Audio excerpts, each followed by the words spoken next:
Hey, welcome back to the Oz Shift podcast. Today's guest is Toni Marinucci. Now, Toni is in New York, kind of outside of New York in an area, and she has this interesting experience of herself growing up and being in a bigger body as a kid and getting picked on and all the different nuances that come with that. And so it kind of led her to a direction of becoming a registered dietitian. So she went to school, did all this learning, and so she kind of went through a whole journey of what a lot of people face. How do I feel better about myself? How do I, build an understanding that is tied to like, I am not my body? How do I actually build a self-confidence? And then from there, how do you build a business? We talked about all these different levels of the journeys humans go through that have to do with their intimate connection to their body, but also their expression, their exploration of life, to do different things, to feel different ways, and to actually see what's cool. And we talk a lot about people. How do we serve people at a high level who need it, right? Or those who maybe don't know they need it, but they actually do, we'll call it. So we have a good discussion in that area. Make sure you tune in, and we'll go from there. That's it. Let's get to the show.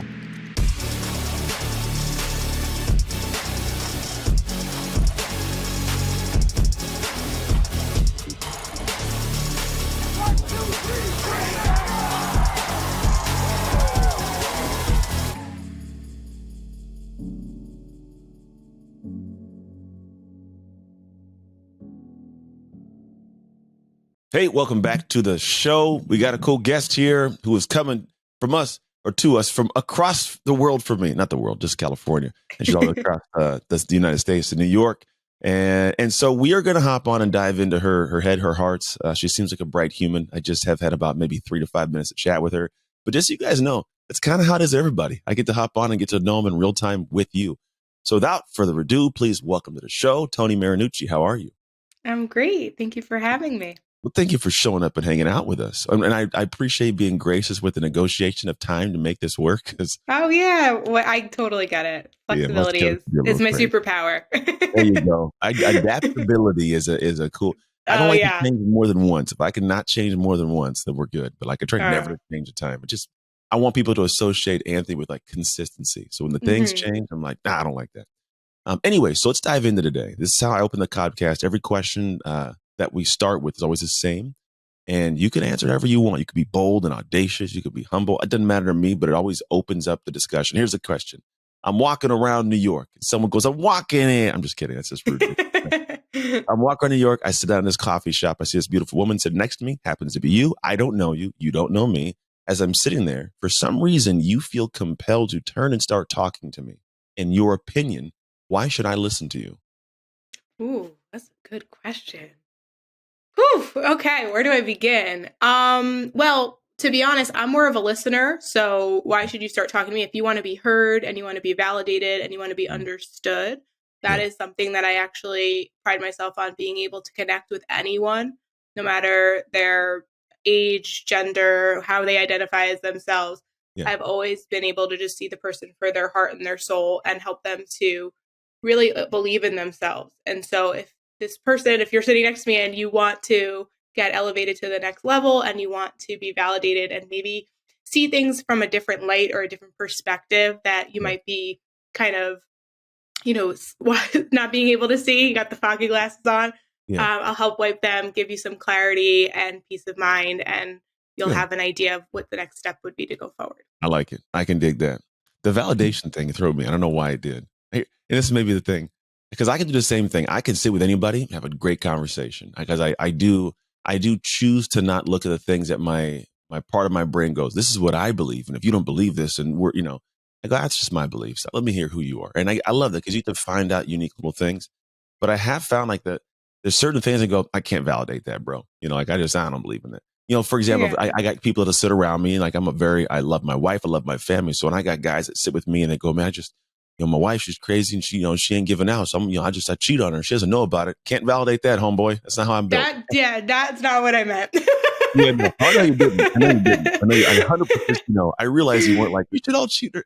But there's a part of me that goes, I don't know if I'm gonna validate everything, but there are definitely the ideas where some people go like, I'm in this house and I have this family and they just, I want to go, I don't want to be a doctor. I want to go do this. And I'll go like, then go do that thing. I can validate that kind of idea.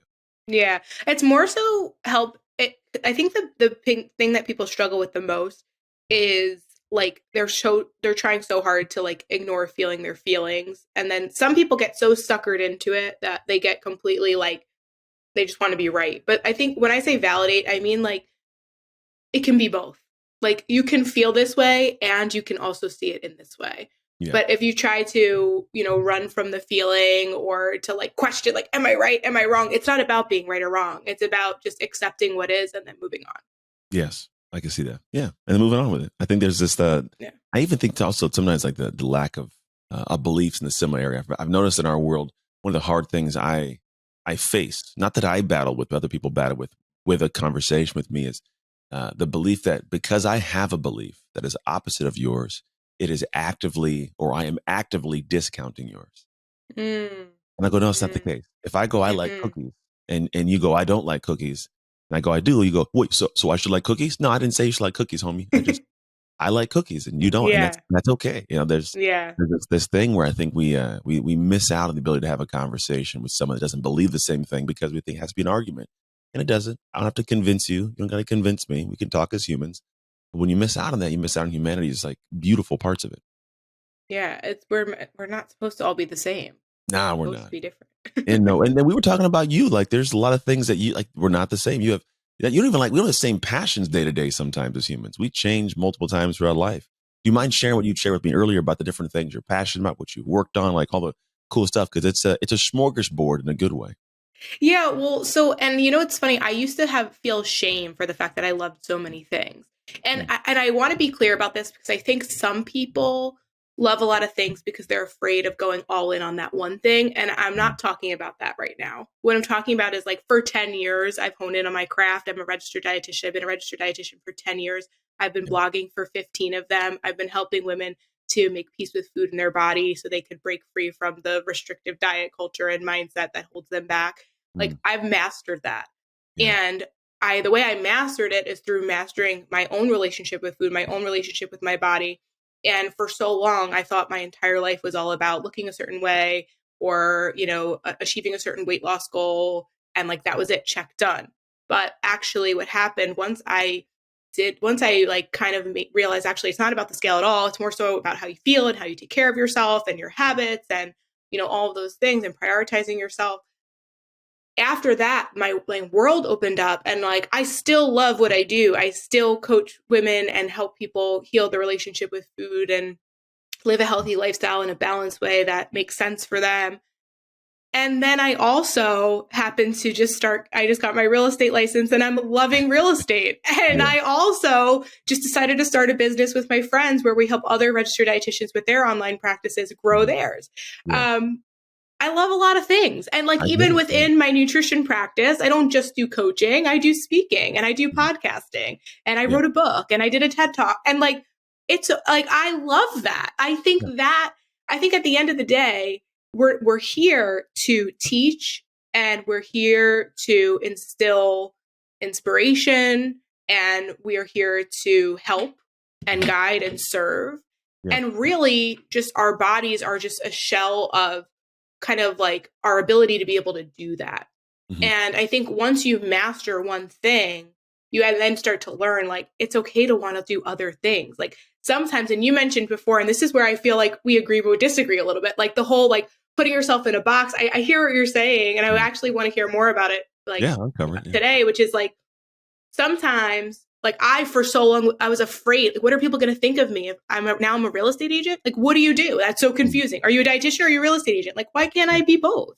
Right? Because I'm entering my third decade of my life, like whatever. And that's like, I'm not the same person I was in high school or in my 20s. And that's okay. Like, we're not supposed to be the same person we were 10 years ago. Right? So I think like, sometimes it's good to explore, but sometimes you don't want to jump too much, like, and you don't want to make sure that it's like, you're just like dabbling and not actually going all in. Believe it or not, I'm all in all three of those areas. I'm exhausted, but I'm doing it. I'm all in. I definitely feel the stage of life you're in. And it's a fun one. It's actually, I recall myself, it's an explore and express kind of stage. And I got a kid in college. I got twins that are 13 years old. I got a wife in business. So just so you guys know, a recap of what I mentioned previously. She goes, I like all these different things. And I go, it wasn't until about 5 years ago that I anchored down to identity, the business scaled and grew. And it wasn't because of it, like a good or bad reason. I just go, you know what? I do. I'm the same as you. I have a thing up here called a love capsule. It's a family joke that I decided to make a physical product that's actually pretty stinking cool. They're like, it's just kind of a dad thing. Right? I've made this gym product. I used to have a gym, so I had, this fitness background and doing stuff. I speak on everything from at-risk youth. So I'll be talking to insurance people today. And then tomorrow I'm flying out to Eugene to go talk to a football team. And so I do these different things, but here's what I was kind of mentioning. And I do agree with your part of that. I think you have to leave life empty. When I get out of this thing, I'm going to do acting, just so you know. My 40 years old, my goal is to go try my hand to like get some classes and go do some acting. So I'm That's on board with you. amazing. 100%. I'm like, do a whole bunch of stuff, right? But Do you I want to know found why I want to be an actress? I'm sorry not to cut you off. cut me off. That's why we're doing this podcast. I thought about that too, but I'm not going to do it. Well, you never know. I'm not going to ever say never. I so badly want to be a host of America's Got Talent, like so bad. Like, but you need to be super famous to be invited. Yeah. Like, you need to be an actress, or you need to be an actor, or you need to be a TV. I've always wanted to be a host of the TV show. But like, even to be a TV host, you have to like be famous first. It's like so I'm like, maybe if I become an actress, I'll be famous enough where I'll get invited as a host. Yeah, but so I totally see that. Somebody famous and do like a whole OnlyFans. I'm joking. That's bad. Okay. No, but the thing is I look at life and I go, we should all try and do crazy. I've done American Ninja Warrior. I got another TV show I can't talk about that I'm about to go on here pretty soon. It's a trivia show, something crazy. But the idea is like, there's a lot of things we should do and express. But I think there comes a time when I go, hey, I need to fund my life to be able to freely explore. Right. And for me, that was a big thing. I go, well, if I want to go try acting and I want to go travel and do this, and I want to, right, if I want to give back to kids, I have to have some kind of stream of revenue or the world that's going to pay me. At least that pocket knows what I do. So in the speaking industry, in that realm, they obviously know what I do. I'm an identity guy. If I want to really hunker down and be able to get paid the $25,000 a keynote that I do and get consulting gigs for 6 figures and do these things, they've got to know what box to put me in. They can't be like, oh, this cool guy. He talks about things on social media, right? So that came that thing there. But the cool thing is there are people who don't know me for that and never will. Like, I'm not in the forefront doing that stuff. So they can see me as like, oh, Anthony, the fitness guy. My neighbors, because I train my son and my daughter in my garage gym and they have friends that come over and work out with them. He thinks I'm a personal trainer. It's hilarious. I'll be a personal it's funny. Trainer. I feel like when you're an entrepreneur, nobody knows what you do. Yeah. I'm the dad. People, I think like my friends, like my kids' friends have asked, like, does your dad have a job? He's always around. Like, yeah, I do have a job, but my job gives me a lot of freedom. So I'm picking up, I'll drop out of school, I coach a team. So the idea is when I look at anchoring yourself to one thing, it's not that your whole persona is tied to that.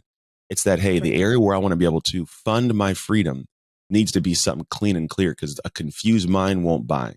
So if they're confused at what I do in some area, I'm going to struggle to make money. But you can be both. It's just a matter of you're not both to everybody.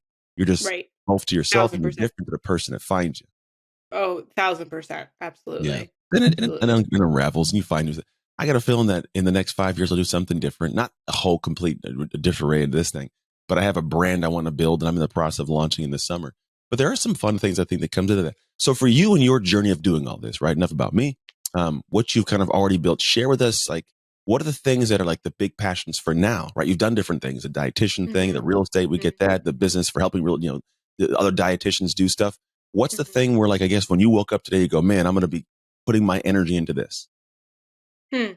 Well, to be completely honest, I'm kind of where I realize actually everything you just described is I realize that if I want to do all these other things, I do have to really make sure that my nutrition business is like tight and that these people feel, and the people in, like, I don't want to leave the people inside of our program hanging. So like that's have been my main focus, is making sure that everybody feels supported. And even if I'm doing all these things, I'm really just like organizing that.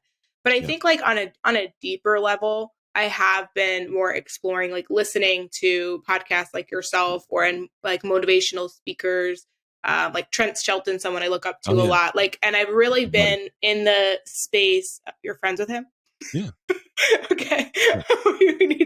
And you speak on big stages. That's what I want to do. So I hope we can be friends after this. But yeah, so it's been more of just kind of expanding my mind of what that would look like once I do actually just get very clear and focused on, okay, this is going to be my main stream of income so that I can spread my wings and do other things. What would that look like? And I really have been more tapping into the personal development space. And I've always kind of dabbled in it, But I'm realizing that in order for me to be able to step into that, I need to be that person. So Oh my yeah. energy has been going into really focusing on being the best version of me, but in a very different way, because I feel like I did that 5 years ago, but my version of that was coming from a very, like, I'm sorry to say, like a masculine energy sort of space of just like waking up. I was up at like every day at 5 a.m. Like it was like just very rigid, and it Yeah. worked for me then. Yeah. But like now I have a stepdaughter. I'm just like, I don't think I can do that forever. That energy, like it's just like, I it's get such it. a Yeah. different lifestyle. So I'm like figuring out the way of being able to like go all in, stay focused, stay clear, be the best version of myself, but in a new way, in a different way, in a creative way versus Yeah. like a drill sergeant type of way. I get it. Yeah. The fluidity to it. There's Yeah. different ways of doing. I mean, I think there's different seasons of when you have that. I'm in a season if I get up at Yeah. 5:30 in the morning and do my thing, but it allows me to be anchored. But it's interesting is I don't get up and go hard. Like I get up and chill. Like well, kind of. I do like a morning routine with my son, and we do a hike and a cold plunge meditation. But then I can anchor down and do stuff. But I think there's a good mentality you have there of like at some point you have to kind of find your fluid energy and flow. Because what happens is no matter how it is, when you show up to your time to do things, if Mhm. you aren't in the space internally you need to be, you don't do the right things, or the things you do don't come in the best. They don't come out the best they could be because you're not in the right energy. So Yeah, I think setting exactly. that's big. My brain kicked into what led you to the path of dietitian in the first place? I don't know why I didn't ask that Oh, earlier. yeah. Well, I feel like a lot of people, when they get into something, it's something that stemmed from their childhood. So I'm not Mhm. really unique in that, where I unfortunately was teased about my weight. I was always in a bigger body growing up, and I was teased about my weight both at school, at home. I felt like no matter what I watched or listened to, I grew up in the 90s. So, like, everything, it was like people are being like fat shamed on top of magazines or like praised for losing 30 pounds in a month or whatever it was. Yeah. And so it was just really obvious really early on that I needed to change the way I look in order to be loved and accepted. Mhm. I got like direct comments from my grandmother that said, if you don't lose this weight, you'll never get a boyfriend. So I tied my weight to my worth at a Yeah. very young age. And unfortunately that like led into even my teenage years, where I never really was diagnosed with an eating disorder, but it was very disordered eating patterns and behaviors, a lot of restriction, a lot of over exercising, a lot of making up a bunch of rules, binging on weekends. And it was like a whole vicious cycle. Yeah. Um, and so, long story short, I learned pretty quickly that restriction is the answer. It's actually part of the problem. And the moment I decided to, instead of focusing on how food was going to make me look, and instead I focused on how food made me feel, that's when I found balance in my eating habits. And that's when I Mhm. realized, okay, there's something more here. We can actually eat in a way that makes our bodies feel good and energized, and it doesn't have to be directly associated with my value as a person. That's the So shift that moment there. yeah, Yeah. that was my shift. That was my shift moment. I had a lot of them. I feel like you never Oh, we just all have do. one when you have Yeah. breakthroughs. I forget who says this. They're not. It's not like one big breakthrough. They're like mini. Build up. Forget. I Yeah. I forget what I it's don't called. know. Anyways, point being, so lots of shifts, but that was a big shift for me. So yeah, so I went to school. If I'm being completely honest, I went to school to become a dietitian because I wanted to learn how to lose weight in a quote unquote healthy way. Yeah. What I learned is I just became more obsessed with nutrition, and I developed what's called orthorexia, which is just like Interesting. What's the that? extreme of dieting, but like it's Really? Like hidden. weighing your food and everything? It's like, yeah, it's like hidden behind, especially if you're in a bigger body. Unfortunately, disordered eating and eating disorders get very, people get praised for eating healthy or exercising when they're in a bigger body. So the Okay. extremes that I would go to,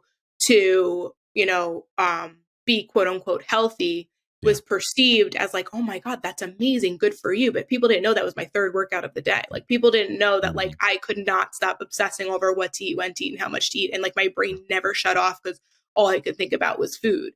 Right. Like Mhm. that's Yeah. actually not healthy, but yet I was being praised for it because I was overweight. So that is where, I started to realize that in order for me to help women, I first had to heal myself. And once Yeah. I did that, I got a master's in nutrition. I started working for like other companies and other businesses, but I always blogged. So Tips with Toni was a blog before it was a business. And it's something I started my junior year of college. Gotcha. So for any other entrepreneurs out there thinking and listening and watching people that they look up to and they're like, how did you do it? You're so lucky. It's like, no, you haven't seen the 15 years of work Lucky. that came in Oh yeah. before all that. When I used to get like one YouTube video view and like one comment and like Oh all that man, stuff. But anyways, yeah. So that's my I like it. story. That's Yeah. good. That's, I mean, it's Yeah. funny that I can every once in a while I can hear the New York come out like tips with Tony and my stepdaughter. Yeah. It's like I can hear it. Not that it matters. It's not a bad thing. It's actually kind of cool. But no, what you talk to is actually what I call the dark work. In my world of identity, there's that window of time when you do something that allows you to emerge and become who you are. So you're pretty much unraveling like it. There's a lot of things that happen that you didn't see happen, and because of those things, that's who I am now. And not all of them are good. It's not at all Yeah. like it's like amazing, right? There's definitely moments where you have those. Because I mean, I wasn't. How to explain this? I wasn't in a bigger bite. I grew up in a family that was all white and very obese, and like I was the only athlete in the family, so I watched it firsthand. And then I had my own bouts with like when I played in the NFL. It sounds odd, but like you have to gain a certain amount of weight and you have to hold the weight. So just as much as it is for some people to lose weight, I watched my family do it. It was hard for me to gain and keep weight because then I would go to camp and go, I'm skinny, I'm small, and I'm stuffing my face with this stuff. And just you feel just not in line. And so because it consumes you, like every waking moment, because we have to eat food, like it's always this weird little partner on your shoulder you don't want to be there, and Yeah. he throws it. And so I do recall those times to where like not definitely can't say I relate to the exact aspect of what you experienced by any means, but I do have a connection to it in a way of like I remember the connection of food, my body, and how I felt about myself. 1,000%. And you're so right. I mean, I would say, but more people focus on thinking they need to shrink themselves in order to be, loved and accepted. But Mhm. there is a strong population that, it honestly, unfortunately, it comes back to bullying and it comes back to Yeah, feeling like we're not all the same, but we're not supposed to be the same. And that's yeah, when you learn when you get older. But when you're a kid, you just want to belong. yeah, Right. And when you're younger and and especially something like football, it's so important to you. And it just, like, and so that's the thing, like there's a time and a place where it actually might be appropriate to try to get smaller, to try to get bigger, depending on your goals. However, it's the learning how to disassociate that as your worth as a person and just understanding that, like, once again, it can be both. Like you could be actively working on losing weight or actively working on gaining weight and getting stronger.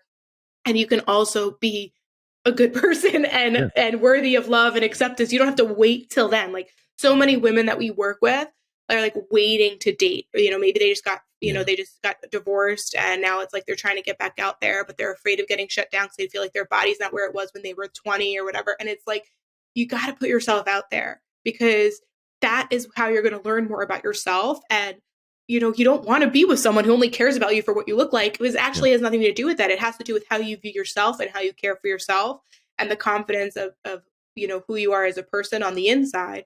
And I yeah, do believe in taking care of your body and treating it well because we only get one. But it's doing that and also understanding that you don't have to wait. You can be happy now. You're yeah, not gonna so with the whole concept of I'll be happy when, like I'll be happy when I lose the weight, or I'll be happy when I get a boyfriend, I'll be happy when I get married, or I'll be happy when I get kids.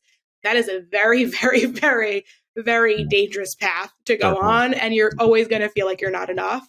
Yeah. And so that's like I we get have it. to stop Yeah, you doing kind of that. got to be happy to get those things, the right ones, because if you're in those spaces and you're battling it, like I think our brain actually it gets addicted to the feel of that of the I'll be happy when like that pocket of like I'm not happy now, and like you Right. beat yourself up and the cortisol files in because you're feeling less than, and the brain actually gets addicted to that. That's what they say in the Oh morning yeah. actually.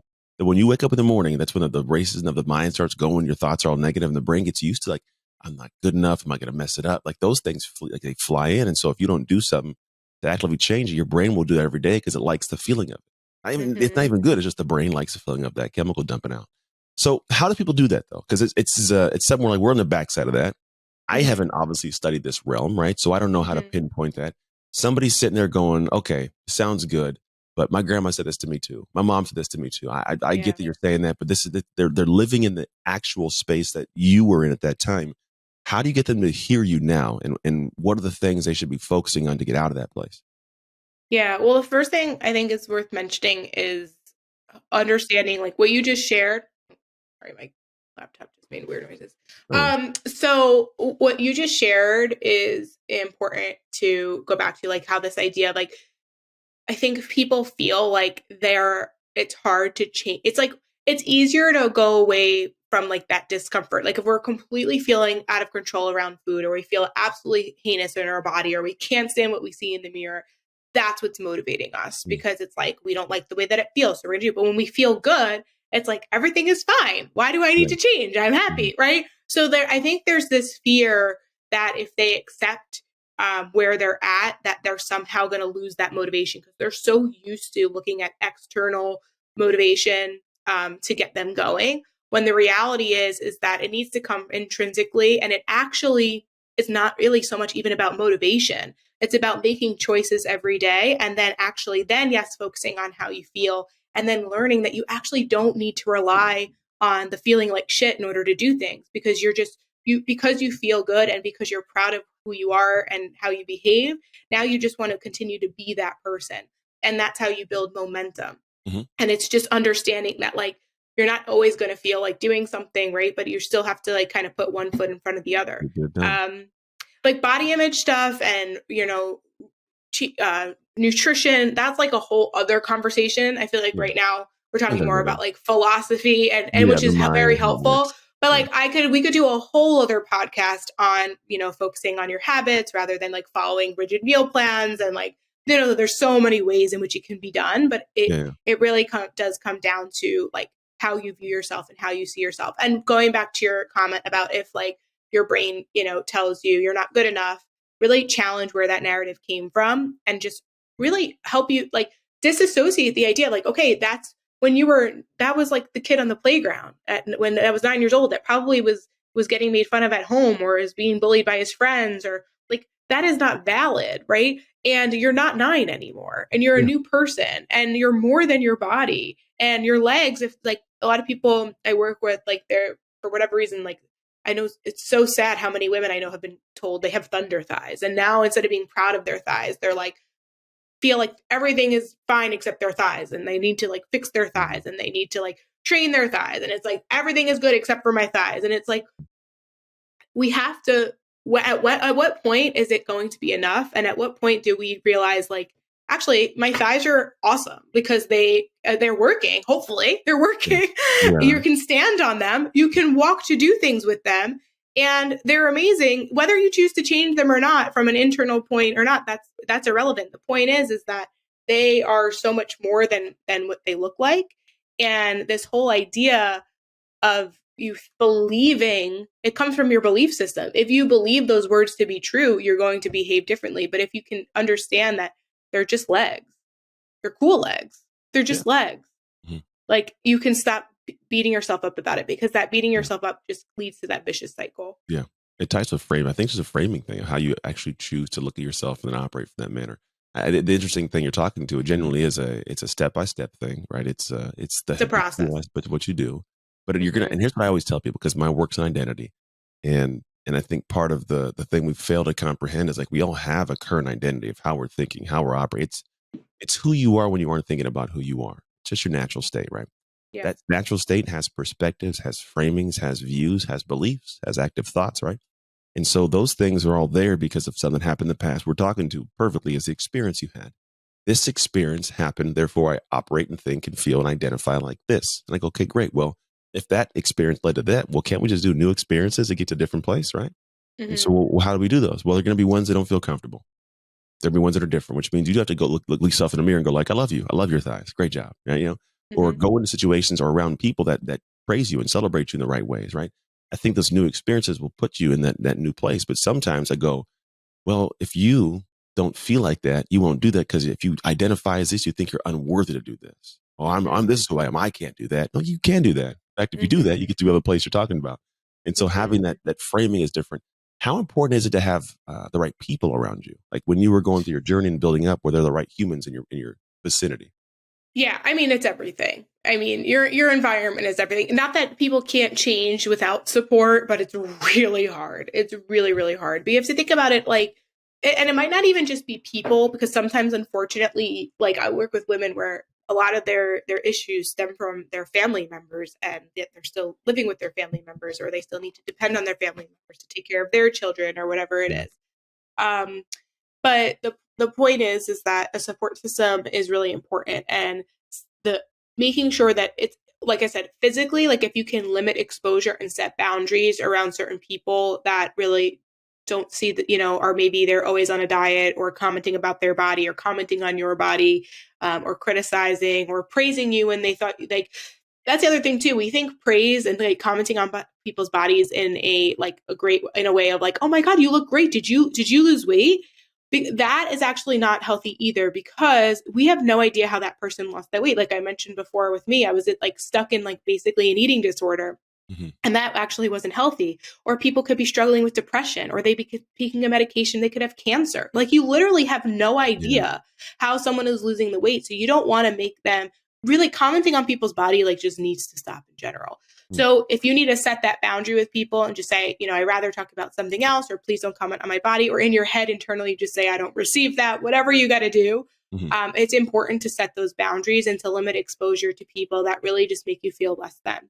And what then about the other side of the coin? This is going to be a weird. I'm trying to be devil's advocate. What about when people go like, "Hey, I see you working out, nice body, nice butt." Like, should you have none of that positive feedback? Because my wife, I know she likes it when I say things like, "Hey, you look good today." I think it's different with romantic relationships, and you have to, that person so intimately. It's very different, right? But for just like when you're going to a party, if you haven't seen people in a while, and it's like, oh, like it's okay to say, you look great, you look happy, but not to say like specifically like, ooh, look at that bubble butt, like whatever it is. Like they might think it's a compliment. To me, I think it's inappropriate. It makes me feel uncomfortable. Like, you know what I mean? Depending on the person that it's coming from.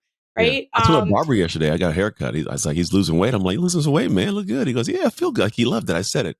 But so I can see if you're saying it's different. Yeah. Yeah. And I think it really depends, right? So like if they are asking for it, or if they like, for example, if someone, I will never do this because I just have my history, but for you, let's say, for example, if someone is like, I've just been eating, I've been taking care of myself more, I'm drinking more water, I've been like actually eating food rather than like skipping meals and then wondering why I'm binging all night. Like I'm like, I've been working out, I feel good. Then okay. So like they're fishing for it, give them a fish. Yeah, if they're fishing for it, give them a fish. But then also just be like, that's so great that you're taking care of yourself better. Mm-hmm. Like try to compliment the action, not the look, because the look is just the lagging factor of the part they did in the beginning. It's like with kids, they're like, you're so great and so amazing. Like you're doing so smart. It's like, no, great effort on that test. Did a good job. Exactly. Yeah. So that's important. And then I would say definitely who you follow on social media is huge. And then what you listen to or what you watch. So, I try to like, it's important to be around, and it really depends on what your goals are, but you definitely want to, if you don't have people in your immediate circle who have the same goals or values as you, then you might want to fill your time with like listening to certain podcasts or being part of like Facebook support groups or following people on social media that really lift you up and give you inspiration. And then unfollowing people that like just maybe trigger you or just it's like not helpful. Smart. I think it's a good idea. You can get down to that whole rabbit hole. They said, was it last year when that whole social dilemma, maybe the year before, like Facebook and Instagram was like known like they're bad for young girls. Like there's some statistics that show like they're actually, because of the image and what you see and how you feel, it's this everything is filtered. Everything is filtered. And it's a giant highlight reel. Like we're all guilty of it. I mean, I try to be real. I try to be honest, but people don't know like the everyday. I don't think I need to though. I don't care. I don't care too much about that. but but there's not a lot of people that live that way. Really, even men. There's a lot of guys who put filters on too. Oh yeah. Really, that's crazy. I guess I don't know. And I don't mean just filtering like by like imaging. I also mean filtering like, hello, men are guilty of it the most. Like showing like the cars and the houses, but like never like, you know what I mean? Like the flashy stuff, like it's all a show. You know what? I think for me, I live in a bubble where I touch both those worlds. Like I grew up in a blue collar area. I still kind of live nearby the area. But also I have friends that like the Gucci belts and the Ferraris. And that's what they do. And I respect what they choose to do, but I sit in this bubble in between. Like, I don't have any vices. I don't care about that kind of stuff. My wife will tell me at times like, it's a stupid thing. Take it down. I'm like, I don't even care what it looks like. She's like, no, you got to change. You got to look better. The backdrop looks weird. Like she'll be more on it than I am. and my chemo. And it's like, I don't know if it's a good or a bad thing, but it's weird because you have to kind of either carve out a really good space for who you are and like climb, or you have to play the game until you can. It's an interesting little dance that I don't like to play, but I get what you're saying. Like there is a world where if you don't understand what you're looking at, it can definitely take your brain for a little ride in the negative ways. Yeah. And that's the good, it's all, at the end of the day, it's all about the user, right? Like Yeah. it's the person behind the person like I can filter out the things in my brain that I know are helpful and not helpful for most of the time. But then there's things where maybe I'm unclear and I'm still learning and I'm still growing, and you can be easily influenced, and you have to be careful of those things. Yeah. Yeah. I can see that. You gotta be able to have not just your own mind, but also I think you talked about a moment ago, like having the good people in your head and in your perspective, be able to kind of move forward. And then what happens? Here's what I believe happens. I want to know what your belief or connection to it may be. Is like when you start making the directional actions, right? I think there's this thought that I love, and it goes action ends suffering, right? There's some kind of suffering. Some action will end it. It may not be the first 100 of them, right? But there's going to be at some point in time when this action ends a suffering, meaning like I'm not having these internal conversation anymore. I can't have somebody say something and not bring it in. I choose not to accept this or receive this, right? That's a journey. For you and in your work with people, like how long does it usually take for someone to start, we'll call it understanding what you're saying, doing what you're saying, and then it becoming a natural way they flow? Yeah. Well, so when we work with people, when we work with women, it's a minimum 6-month commitment. Some people, in that 6 months, by the end of the 6 months, they're ready, they're good to go. They have a whole new mindset, a whole new view of themselves, all new habits, all that stuff. Other people, it takes a little bit more time. It really depends on how long they've kind of been in the depths of self-criticism and self-hate and dieting and yo-yoing and the all or nothing mentality and all the things. But the reason why it can take 6 months to a year, to honestly, if you look at that perspective compared to your whole life, that's like super, super fast. If you try to go at it alone, it's probably going to take a lot longer. It really comes down to kind of your methods in healing. Yeah. But even after you have all the habits and you change your mindset, like you still might have the intrusive thoughts. I mean, we can't control our thoughts, but we can control how we respond to them. So I think that's really important too, that even once you're healed, you still might get triggered and you still might have certain thoughts, but you know where they're coming from. Yeah. So it's a lot easier to navigate versus like getting stuck back caught in that cycle, and kind of just like spinning your wheels and never actually making progress. Once you actually shift everything like once and for all, and you can identify yourself as just this new person of just someone who eats balanced, take care of themselves, like, prioritizes things like their mental health in addition to their physical health, like, and this is just who you are. Yeah. That can be done if you work with the right professionals and you have the right support. It can be done sooner rather than later, but it does require kind of like a commitment Guidance, within support, yourself and guide. Yeah. accountability. Yeah. Yeah.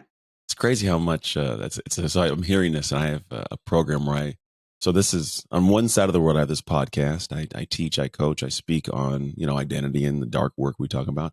On the other side, people go, and how do you do that? Like you have a business where you teach other dietitians how to build the business, right? Mm-hmm. I do the same for those who want to speak. And it's funny, is like in the coaching and programs I do, like the marketing of it, I'm like, the most critical piece of it all is we call it guidance, accountability, support.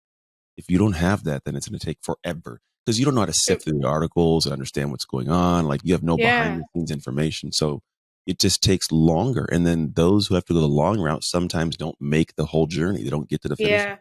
Yeah. And we're like creatures of getting in like we will get in our own way. Yeah. I mean, like the amount of times I've got in my own way, it's actually wild. But when you're self-aware, you can catch it. But like, there are people, unfortunately, that literally will allow 20 years to go by and be in the same exact spot, if not worse. Yep. That's not okay. No, that's not what we're here to grow. We're here to thrive. Whether if you're religious, whether you're not, whatever, we're meant to be free. We're meant to be abundant. Like we're here for such a bigger purpose.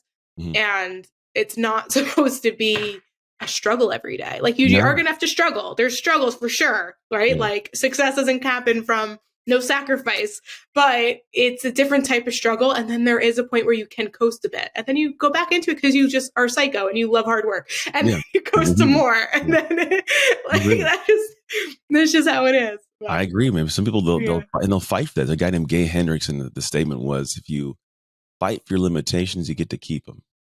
And people will definitively like fight to make the excuse right. And this is why I did this. And I have this issue here. And it's like, nah, it's not really an issue.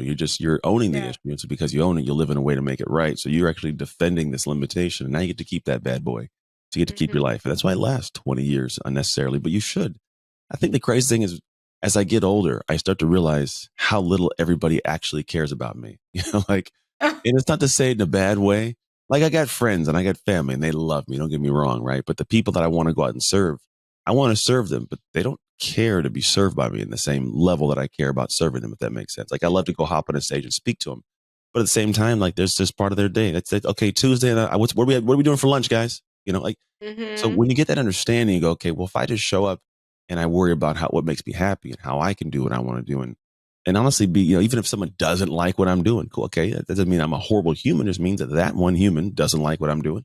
I'm going to press on, but it shouldn't bog me down to the extent that I'm not actually living expressively and exploring my life and doing cool things and seeing what this thing of life is supposed to be.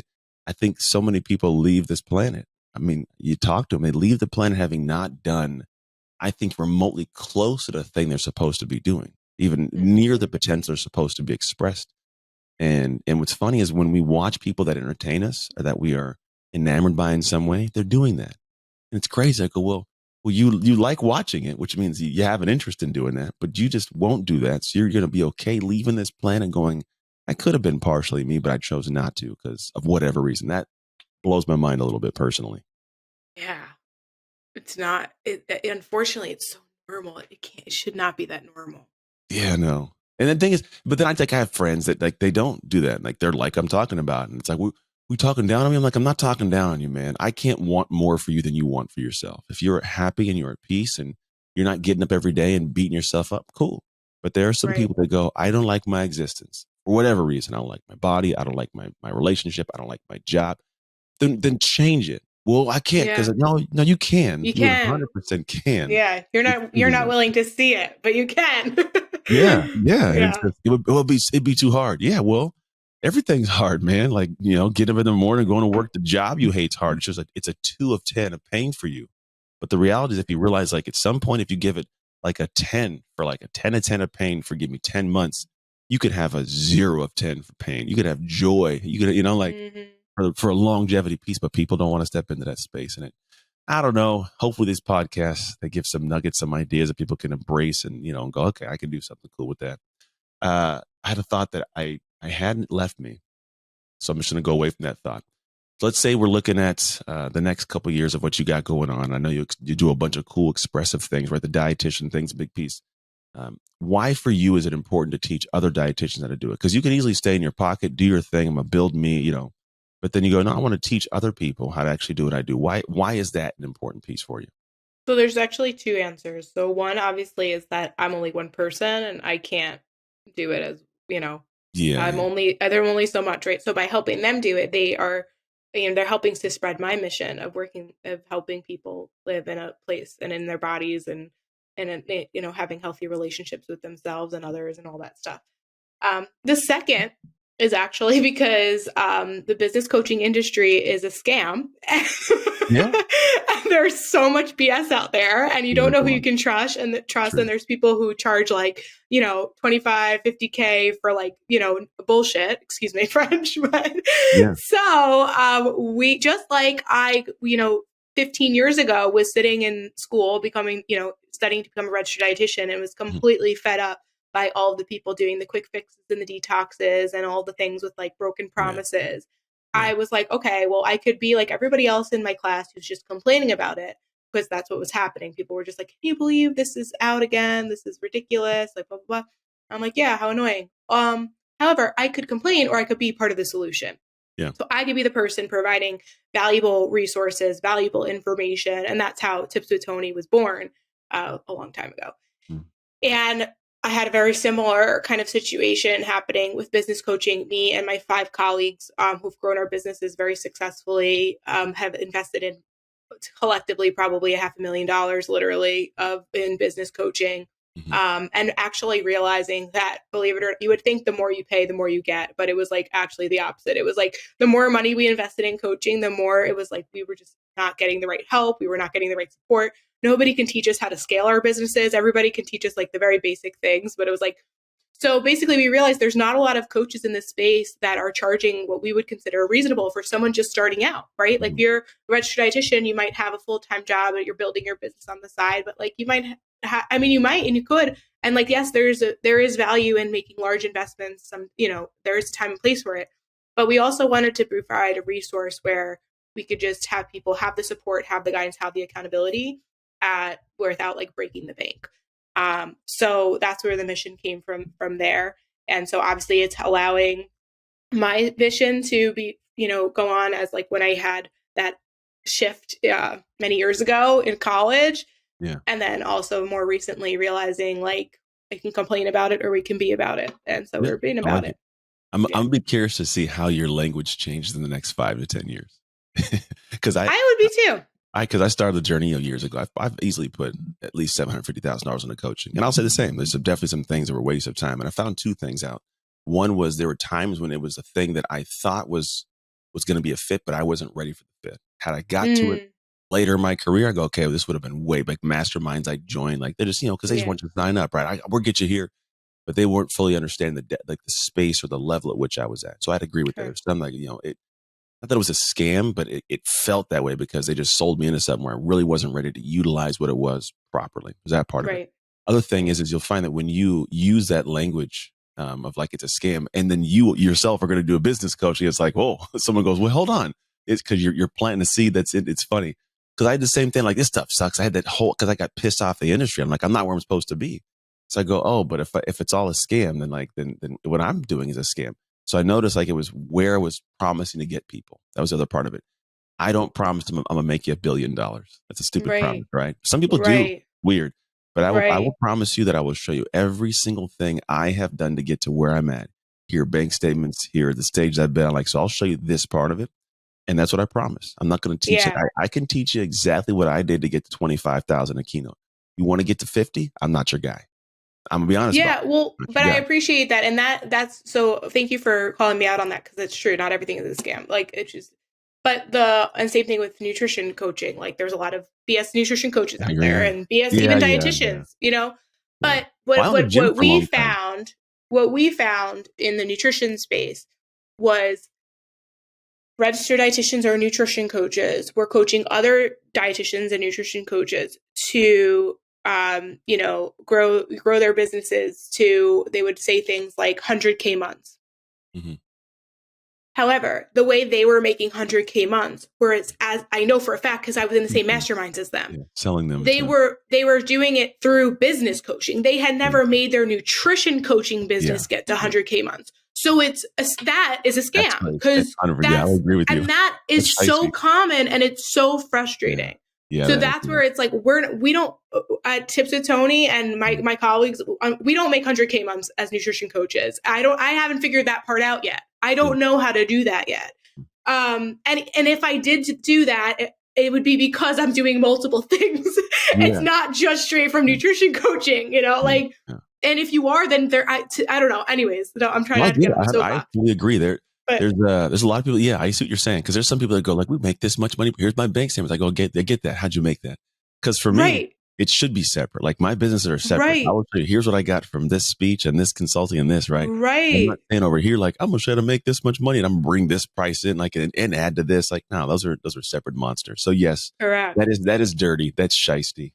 But so crazy. And it's too common. So we're being part of the solution. We are 100%.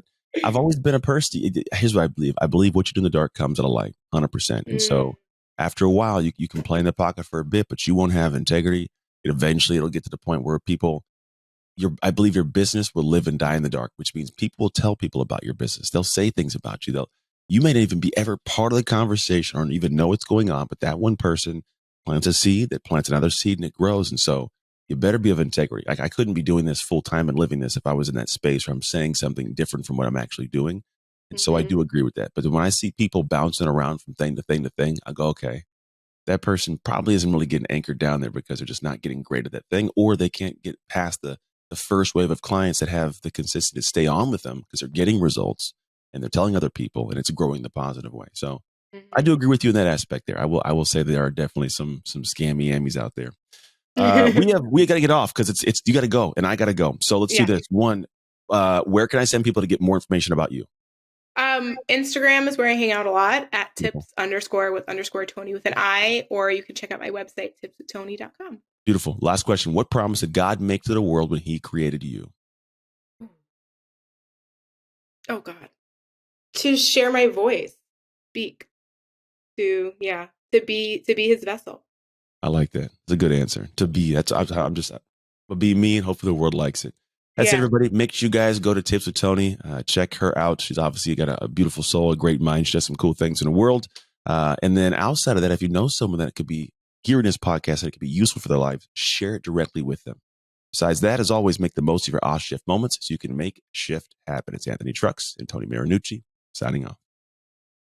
Hey, thank you for tuning in to the Awe Shift podcast. I pray that we gave something amazing to your life. And if you found this episode served you in some way, I would love if you could share it with people you know, people you love, as well as your community, because you never know who needs that simple little seed that can grow into something amazing for their life. And the actual training doesn't stop here. If you want your free copy of the show notes sent to you after every episode so you can get the major points consolidated down, simply go to textanthony.com and message the word notes. Till next time, make shift happen.